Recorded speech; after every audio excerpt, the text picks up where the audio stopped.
வணக்கம் நண்பர்களே, இது உங்கள் உலக பெட்டகம் சேனல். நான் உங்கள் ராஜ். வழக்கம் போல் நம்மளுடைய சேனலில் சொல்லக்கூடிய விஷயம் தான். நம்மளுடைய சேனலை சப்ஸ்கிரைப் பண்ணாதவங்க சப்ஸ்கிரைப் பண்ணிக்கோங்க, லைக் பண்ணுங்கள், ஷேர் பண்ணுங்கள், கமெண்ட் பண்ணுங்கள். வாங்க இன்றைய பதிவுக்குள்ளே போகலாம். இன்றைக்கி நம்ம பார்க்க இருக்கிற விஷயம் என்னென்னாக்கா Asian paint mixing machine. So இதை நீங்கள் நார்மலாக பார்த்துருப்பீங்க. ஸோ இதுக்குள்ளே எப்படி இருக்குது, எப்படி ஒர்க் ஆகுது அப்படிங்கிறத டீட்டெயில்ஸை நம்ம ஒன் பை ஒன்னாக பார்க்கலாம். ஸோ ஃபஸ்ட்டு இது பெயிண்டரோட அவுட்ரு பார்ட்ஸு இப்படி தான் இருக்கும். ஸோ அது உள்ளே இருக்கிற விஷயம் என்னென்னு பார்த்தீங்க அப்படின்னாக்கா, இது ஒன்றும் பெயிண்ட்டு கேட்ரேஜஸ்ன்னு சொல்லுவாங்க. இந்த மிஷினில் 16 கேட்ரேஜஸ் இருக்கும். ஸோ அதுக்கடுத்து மேலே ஒரு கவரு, இதுக்கு உள்ளே தான் இன்னர் மிஷின் இருக்கும்.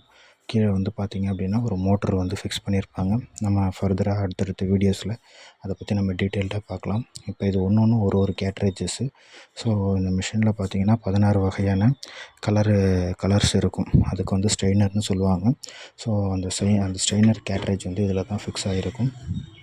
அதை எப்படி நம்ம ரிமூவ் பண்ணுறது, எப்படி ஃபிக்ஸ் பண்ணுறது, அதை எப்படி க்ளீன் பண்ணுறது, அப்புறம் அதில் எப்படி நம்ம ஸ்ட்ரெயினர் ஆட் பண்ணுறது அப்படிங்கிற ப்ராசஸ் எல்லாத்தையும் ஒன் பை ஒன்னாக நம்ம பார்க்கலாம்.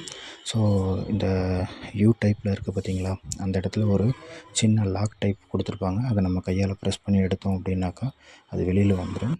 ஸோ இன்னொரு நல்ல பதிவில் உங்களை சந்திக்கும் வரை உங்களிடமிருந்து விடைபெறுவது உங்கள் ராஜ். இது உங்கள் உலக பெட்டகம் சேனல். நன்றி, வணக்கம்.